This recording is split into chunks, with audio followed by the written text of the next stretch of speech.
Welcome back to Tell Me More, the podcast where we go beyond the headlines and into the heart of the stories that matter. I'm your host, Shim Matthew. Today is no ordinary day. It's the World Environment Day, a global reminder that the planet we call home deserves more than just our attention. And today, we are collaborating with the Greenfluencer Academy, a platform shaping the next generation of environmental advocates. Today's guest is a journalist, lawyer, policy architect, and entrepreneur, a media veteran across NDTV, CNN, and the Indian Express, and the youngest CEO of Mumbai First. At this time, I like to welcome Mr. Shishir Joshi. Thank you so much, Shim. You've been a media executive and also a lawyer, but there was a time that clicked when you said, okay, it's time for me to move out and go into what possibly was your real calling, but hadn't happened until that time. When was that? Could you please explain that to our viewers? So let me add one more to that. I also, for a very short while, flirted with the armed forces. Okay. So yes, there was a part of me, better part of me, which lived my life as a journalist, almost 25 years. I've also, while I didn't practice law, but yes, I did study law to practice and then changed my mind. Also decided to get into the armed forces. I'm very fascinated by the uniformed services. Okay. Maybe it's the discipline part. I don't know how disciplined I am. And then the social space that I am. But I think every aspect has been to do with people. Okay. So I don't think there was any space where I said, now I'm giving that up. And often people ask that, do you miss that? And do you like this more? I think I loved that. I miss that as well. But I love this as well. And there was so much to be done when I did journalism. I loved the space. Okay. I loved the time when I spent in college studying law, interacting with lawyers. Some of my friends are some fantastic lawyers in the country right now. And I love the space I'm in right now because I get to interact with what I'm doing at this space also. That's wonderful. And I think a lot of your stories are around people. How has this project been so close to your heart and how is it affecting the lives of ordinary people? So when we set up Project Mumbai, something as simple as what do we name it also was about keeping it very simple. We already have complications all around us. Getting into a train from Malad to Churchgate at 9 in the morning is never easy. Finding open spaces is a challenge. So when we set up Project Mumbai, we said, what do we call it? And we said Mumbai is a constant project. So let's call it Project Mumbai. So for us, Mumbai is about people like every other city. But Mumbai is also a city where people have we have lots of bones in our body. One of them is a kindness bone. True. And can we make Mumbai the country's kindness capital? Wow. So basing with that, can we bring in element of volunteerism? Can we make it a city of giving? And can we create a sense of ownership? But not just limiting it to people, because people are part of every aspect. People are part of the government. People are part of the education system like you and I are. And people are part of the living experience. So Project Mumbai is a model of public, private, people partnership. And Project Mumbai, we work bottoms up with citizens. Okay. We work top down, getting governments involved. There are good people in the government also. I'm sure. And there are very fine people in the collaborative space, like the collaborations that are possibly a VIBGYOR and Project Mumbai might have to ensure Mumbai gets better. Absolutely. So there's a lot of life, there's a lot of happiness, there's a lot of kindness. I think I look at a glass half full because when you look at a glass half full, others feel equally inspired. Wow. How does this public-private people partnership work? If you could expand a little more. Especially, I'm talking, keeping in mind, even as we celebrate the World Environment Day today, how will it resonate for a common man in Mumbai? I think you answered it partly that when we say common man, it's about the person, it's about people. When government makes policies, it's involving people.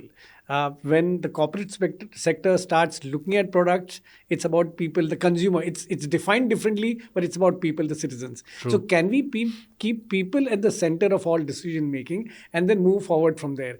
For us, it was about how do I get the last mile beneficiary to have a smile on his face? And linking that was our entire effort to make Project Mumbai also not a single initiative focused organization. So we are kind of a jack of all in the sense that if you were to come to me and say, can we do something in cancer care? And I'm assuming not doing something in that, you as a donor could get disappointed or me as a recipient could get disappointed. So here for us was to create this entire model of public-private people partnership where we do everything. Now, we travel by the railways, but do I feel the railways are mine? When it gets dirtied, we say, government kya kar rahi hai? Okay, but we are contributing to the dirt. Correct. But am I contributing to the solution? I may not be. Some people are. So he said, okay, can we beautify the railway stations? We created an initiative called Hamara Station, Hamari Shaan. That's my station and my pride. But can it be done by me alone? Because it's massive. So we said, let's go to the railways, which is government. We said, I need permissions. We are getting citizens involved, but in a collaborative way, not a confrontationist way. They said, happy to do that. If we build that credibility, government gave us permissions. We got citizens to say, choose the station that you want, the station that you live in. Then we got corporates to say, I need resources. And resources came in. Somebody gave paint, somebody gave brushes, somebody gave vehicles, somebody gave architects, designers, and 36 stations at one point got beautified. We are doing 17 more stations very soon. And again, at the end of it, I always tell people, when people come to me to give a problem or with an objection, I said, I'm happy when you give me an objection, but come with a solution as well. Great. People need to start thinking for solutions. When they start thinking for solutions, they become part of the problem and the solution both. Wonderful. Beautifying stations across the city is not an easy job. What I'm able to understand is more than 55, 56 stations over the course of the next so many days would also be complete in terms of painting. I think I've lost count because there's so much to be done. And Bombay is a scale city, so there's a lot to be done, yes. Great. So how is it for a coastal city like Mumbai, where we also talk about the temperature that should not hit the ceiling of beyond 1.5 degrees Celsius by 2030, trying to curb it. 2050 is when we're supposed to be, carbon neutral. This looks like a distant dream, where you also have the 50 hottest cities in the world, which are in this part of the country. How do you think, which affects an ordinary citizen? What are the changes that can be brought in, or what's it that people can do to kind of mitigate the complexity of this climatic situation that we are speaking of, that we are actually already experiencing? I think it can't be a better day than today when we are celebrating the Global Environment Day to discuss this. For us, when we hosted the first edition of the Mumbai Climate Week just a few months ago, the idea was, and as you rightly said, climate is often seen as an elitist subject. We talk about global warming, we talk about net zero, which 9 on 10 people possibly may not understand. How do I bring climate beyond just a policy to a conversation? How do I get masses involved? But I may not be involved if I don't understand the subject. So can I just make it a much more simpler kind of a subject to discuss? Mumbai can't be a better place than to discuss climate. We've got coastal, we've got a national forest running through the city. We've got one college which has a natural lake here. So there are so many interesting aspects that Mumbai offers. Climate is no longer about climate. It's about the way we live.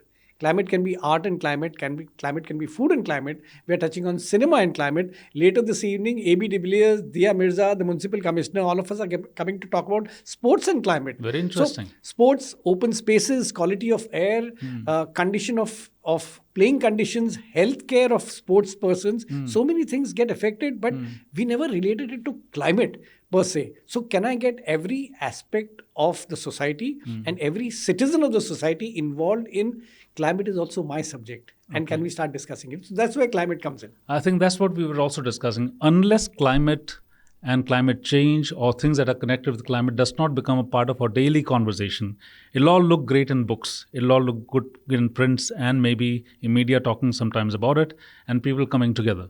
But what you're trying to make, what you're trying to do is also, I can see, integrating every aspect of climate into what we normally would do. Maybe the food that we eat, as you rightly said, the sports or games that are played involving them. Having said that, I just want to disrupt that thought for a little bit because I know I have some things up here with me. Would you be able to throw light on what exactly this is? Happy to, absolutely. And what is this? Because you spoke about plastic and use of plastic, which we keep talking about, the reuse of plastic.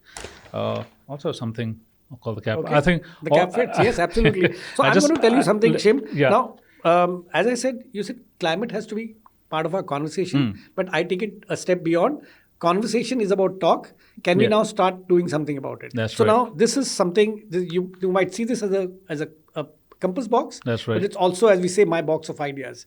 So it's also about ideas. This is a pen, elementary stuff, but this is made from the plastic that you and I throw. Wonderful. Okay, so our entire idea is behavioral change. We should ensure that there is no plastic that goes into a no waste Point. that goes into a landfill. We use that waste and recycle it, make pencil boxes for children. Now, this is something which children would love. This is a pen, of course, but this is made from chocolate wrappers. Wow. So now, I'm not saying don't eat chocolates. Okay, that's something for parents parents to figure out. Okay, and they'll say, did you not eat chocolates? I did. Yeah. But now, can I stop littering the space with chocolates? So this is where it is. So this is made. So you're saying this is made out of chocolate wrappers? Absolutely, this is made from chocolate wrappers. Unbelievable. So, now people might say, but now that you made a pen, it's going to last longer. Idea is not about that. Idea is that wrapper should not go into a landfill. That's right. And now when people say that because I didn't throw it into a landfill, the landfill challenge is reduced, and now I have something to use. You asked me about other things. Yeah. Now this is a carbon. It's just about innovating, creating innovative ideas of participation. This is a carbon. People who travel by cars, Okay, they so can we keep can- this. All the waste that we have, rather than you see people rolling down windows, Okay. you put it in, you can clean Great. it. So this is where the whatever is that we can put all the waste in Absolutely. here Yes, in the car absolutely. instead of rolling down the windows and Absolutely. throwing things out. Okay. This is a cap made from, again, you might think it's fabric, but it's fabric made out of plastic waste. So this is a Fabric made cap. of plastic waste. Absolutely. So, of course, it's a Unbelievable. Project Mumbai logo here, but that's taking credit for the work that we do, but it's also giving credit to citizens. We ensure people don't throw plastic into waste, and we make fabric out of it. T-shirts that are made out of plastic, plastic waste. So, the idea is not about only making products. We make benches. We are now making gardens. We are making walking tracks. Okay. We are hoping to make a road out of recycled plastic waste. Also, again, it's not about using that plastic, but ensuring that that plastic does not go into a landfill. Okay. So that we have a better future for the next generation by this generation. Wonderful. I think all of these initiatives wherein we are talking about, reuse, recycle, it also makes us rethink, because you spoke about a very important aspect which sometimes we miss, is the behavioral aspect, the behavioral change. How is it that Project Mumbai is bringing or trying to bring in this behavioral change in every citizen, not just in Mumbai, but I would say across this country, because for us it's very important that we see not just a thought germinating, but also action happening on the ground. What are you doing to bring in this behavioral change? So, Shim, first and foremost, we tell people don't try to change the world. Okay. Okay, because then sometimes it becomes too huge a task, and then we get tired, and then we get disheartened. Right. So we are trying to limit the space to the 100 meters where you live, work, and play. Okay. In a different way, I'm calling it the pin code project. Okay. We live by the pin code. Can I create a sense of ownership? Tomorrow, if I give a Bombay example, or anybody else listening in different parts of the city or different parts of the country, the city you live in, if I say go to some other city and do something, you might say, that's so far away. So True. can I look at the city where I live? Can I look at the lane where I live? Can I look at the pin code where I live? Can I look at the 100 meters where I live? Utna kar do, start with that, and you'll see the change that's happening. And then impact does happen. It's just that when you don't know about it, doesn't mean impact's not happening. Unrelated example, I read in a newspaper that something is happening and go and I visit and I like the place and come back. Because somebody wrote in the newspaper, I went there. But the reporter who wrote it, do I call that person and say, because you wrote, I went there? He doesn't even know, but because he wrote, impact did happen. So impact will happen. Okay. Philosophically, people say फल की चिंता मत करो, but then फल अपने आप आता है. Got मतलब it. you do something, there are people who will follow you. Got People want to do, they need Okay. inspiration. I think inspiration come in just by good intent. That's where it is. Okay. I think the very well-known phrase, cleanliness is next to godliness, also affects the way we treat our garbage and how we segregate them, or the waste as we speak. But is it possible for us to quantify what we just spoke? Maybe the impact that it's having on people, the behavioral change that's happening on people. Would we be, or is there any way that this is quantified? That okay, this is what we are able to map this. This is where it was way back, say 5 years from now. This is how it is now. Is there any way that the Mumbai project quantifies any such impacts? So Project Mumbai does put all data in place for everything that it is, and everything is quantifiable. Okay. My time that I give is quantifiable, and based on that is something that I'm offering right now with the VIBGYOR team. Yeah. To say, can we create the country's largest time bank? Mm-hmm. You give me 1 hour of your time, 1 hour a week. That's 52 weeks, that's 52 hours in a year. Correct. So now if there are 10 people, that's 522 hours, quantifiable. Right. What do I do in that? Let me choose what all can I do. I can do waste segregation 1 week. I can set up, incidentally, later this evening, we are setting up the first library on a railway station. Wow. Books given by you. Okay. The structure of the library is made out of recycled plastic, again by the waste created by you. Okay. Okay. And it's going to be run by volunteers, again, people like you and me. There are people available. It's just that we need somebody to start it. Okay. And Project Mumbai is happy to play the catalyst. The thousands of students that VIBGYOR has and your entire army of green influencers is a fabulous way to start. And other students say they are doing it, why not me? And that's how an entire thing multiplies. Wonderful. I think Shishir did mention about green influencers. Just would like to reinstate that the VIBGYOR group of schools launched the Green Influencers Academy, which stands on 4 pillars. And it's also about social transitioning and change, and which goes on to talk about green careers once they graduate from the Green Academy, from the Green Influencers Academy. How did this idea germinate about setting up, a library in a busy station like the stations in Mumbai? And which station would this be? Yeah, so this one is a Churchgate station, which can't get busier. Okay. We're also setting up libraries on the Aqua Line, on the metro stations. The Aqua Line is also because there's a poor mobile network there. So what do people do? Rather than being on their cell phones, then they can read books. But the idea of a library actually came in merging 2 of our initiatives. We have the Mumbai Plastic Recyclathon, where we get lakhs of students, lots of people to donate plastic waste. Okay. And we have this entire army of people wanting to give, so they donate plastic waste. We did a lot of work, and we continue to do a lot of work in prisons through mental health and otherwise during COVID and beyond, constantly. So when we were traveling within prisons and I spent some time there visiting them, I saw people who are under trials, and by prison laws, as an under trial, you're not allowed to work. Now, I could be 18, I could be 25, I could be 40, but I've got a fertile mind, but I'm not allowed to do anything because of the law. So what do I do? Now, not all of the, till you're not pronounced guilty, you're innocent. How do I engage that person productively? So when I had people donating plastic, I said, can you donate a book? Hundreds of people donated books. We spoke to the prison superintendent. He said, more than happy. So we set up libraries in prisons. Wow. From there, we said, if in a prison we can have a library, there are so many public spaces. So we spoke to the municipal corporation. They said, our gardens are available. So gardens which have kind of canopies, we said, let's create libraries over there. And that's when we were doing railway stations, we said, how more can I involve railway stations and those premises? We said, why not create a library on a railway platform? Incidentally, one of the other things that we are exploring are the subways in the railway stations. Let's say Churchgate station. We are creating art galleries there. Wow. So that not just it becomes a safe space, it gives an opportunity for somebody like you and me who may not have money to kind of hire a bigger library, a bigger gallery, but use it in a railway station. People come there, people look at things. But these are public spaces. These are spaces which you and I own. Okay. I now need to start utilizing it also. Wonderful. So I think it's a very dynamic shift in terms of climate, not just limited to climate. Of course, it affects every person in this earth, but you're giving it a very humane face as well. You're talking about inclusiveness, you're talking about art, you're talking about literature, you're talking about the kindness of people, the heart to give.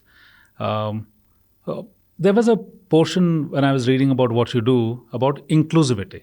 How is this climate going to affect, and how is it going to make us more inclusive? Could you share a little more on that? So, just to add, when we talk about climate, it's not about the tangibles, non-tangibles, everything. Climate affects our mental health also. True. Now, you and I may be, let's say, able-bodied, but there are so many other people, rain, mobility, people who are differently abled, people who are unable to express. Heat causes anxiety. Youngsters are unable to cope with it.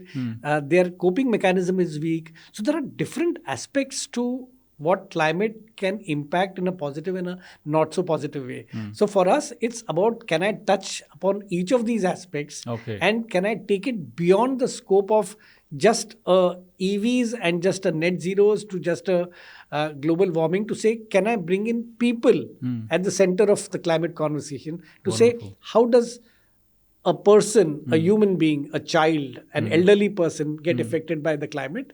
And then can I start looking at solutions that way? So inclusion is not just about climate, and it's also about climate, but it's about everything that we do. Okay. Shishir, I also want to commend you and also congratulate you on the Mumbai Climate Week that was launched, and you were the one who launched it here. How is that going in terms of how is the conversation going? How was the first edition? And I know that you've already planned the next one, but if you could tell us a little more about the first edition. There are conversations what London has been doing or New York has been doing through the London and the New York Climate Week over decades right now. And we felt that's a great brand name to be brought to India, so that within the space, it's a familiar ground. Right. And so we conceptualized purely by name as a Mumbai Climate Week. But it was not about Mumbai only. It's about Mumbai, about Maharashtra, about India and the global south. Okay. And gradually, as we started looking at, we said, one, it has to be specific about thematics, but it also has to be about people.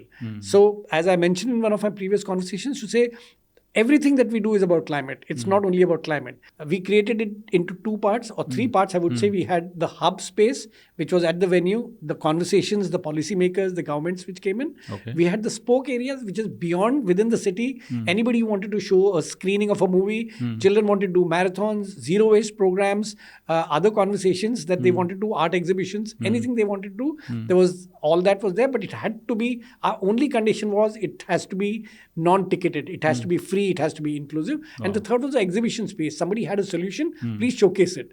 Idea was to make it available for everyone. And from that, we wanted it scalable. This year, we've now taken it and want to take it to the next level. Interesting. How can a school community get involved or become a part, not just VIBGYOR, but schools across the country, become a part of the Mumbai Climate Week? And do you intend to have any more editions like maybe the Chennai Climate Week or Bengaluru Climate Week or Delhi Climate Week? Any plans towards that? So one, for us, Climate Week is not going to be an event which is from Feb to Feb. It's going to be an ongoing conversation. Okay. For instance, later this evening, we're looking at sports and climate. Sometime later, we'll have art and climate, cinema and climate, schools and academic institutions participating. There'll be marathons that take place. We get students to start walking more, talking more and doing more. Exciting times ahead. Absolutely exciting time, because it is about everyone. So that's one part of it. A quick one on the Climate Week which happened. We got India's two astronauts, Rakesh Sharma and Chumanshu Shukla, join us in the Climate Week. They spoke to children on what space and climate is. So which Sachin Tendulkar was part of. So there's an exciting element there as well, and we call the program Sare Jahan Se Acha, because that's what Rakesh Sharma had spoken about when he went to space. But idea is to get people excited. Now, as we move forward, answering specifically, we'd like to build the country's largest academic sustainability hub space. And can we get the top 20 schools involved? Let's start with VIBGYOR. Right. To say, can we get together and say, can we involve every student, create a time bank, create a net zero practice, and have a kind of a specific space of excellence in sustainability to map each and everything that we're doing and make it, where was I in July and where am I in Feb, when the next Climate Week takes place in 2027. Can we become leaders in climate change across the world, not just in the global south countries? Wonderful. So you were able to get more than 30 countries involved in the Mumbai Climate Week. I am told that you had more than 1,000 MOUs that got signed. You have the Maharashtra government, I think, which is backing you up, which is great. Many a time, most of this usually this gather dust and things don't get spoken. How do you wish to change that perspective when it comes to the Mumbai Climate Week and any of those actions that you've already begun and you intend to start?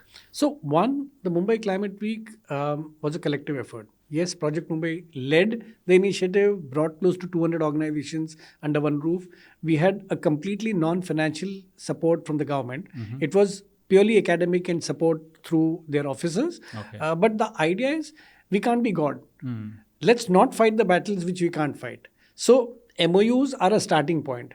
But we need to get people involved to say what next from the MOUs. So an outcome report of the first Climate Week was, which are the MOUs, who's going to take ownership of each of these MOUs and create a very shorter deadline to say a mid-term, short-term, and a long-term approach of what's happening to the MOUs. Let's look at tackling heat. Let's look at tackling air quality. Let's look at tackling building water bodies. Incidentally, very close to where we are right now in Malad, Project Mumbai is working with the municipal corporation to rejuvenate lakes of Mumbai. And it's a public-private people partnership. We are involving citizens. Can we get students of your school to say, let's rejuvenate the lake in where we are?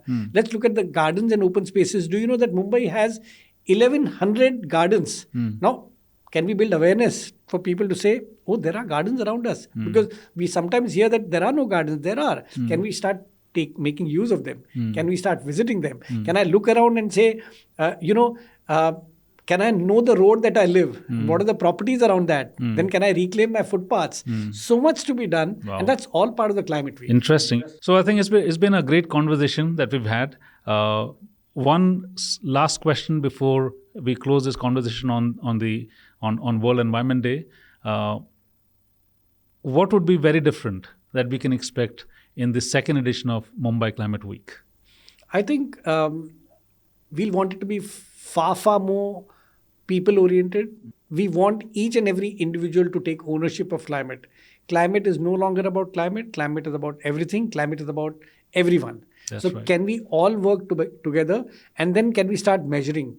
And lastly, can we start giving a bit of our time? Thank you so much for being part of this conversation. And we truly appreciate your time that you spared for not just us, but for the set of students and young people and older people watching us across the globe. I just want to assure you that we are with you in this fight to keep climate and our involvement very much, sometimes a very personal space, but continue to watch Tell Me More. Tell me more. Tell me